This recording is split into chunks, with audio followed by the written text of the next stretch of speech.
ìtàn forítì ní orúkọ tèmi ìtàn gbèmí ní bàbá tó bí mi ọ mo máa tàn ju bàbá ńlá bàkú bàbá ẹlòmí lọ gbajúgbajà amúlùdùn ní bàbá tó bí ìyá yìí ní ọjọ́ kan.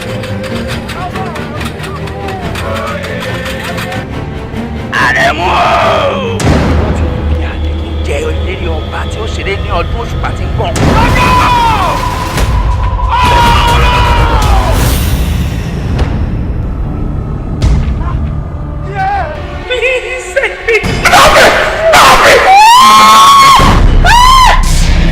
Mo rí ikú àti ìpayín kékeré.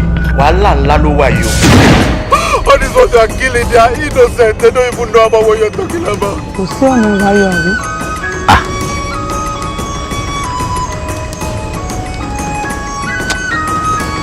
Kò sí ọ̀nà àbáyọ.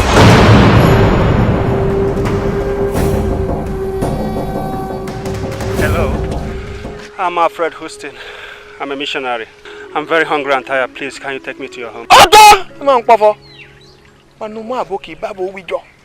Panumọ́ àbàfẹ́ kì í bábà fẹ́ fọ́. Ọ̀rọ̀ inú ẹlẹ́dẹ̀ ní gbé. They're fufu. Ìṣó ń lẹ́dẹ̀ mi.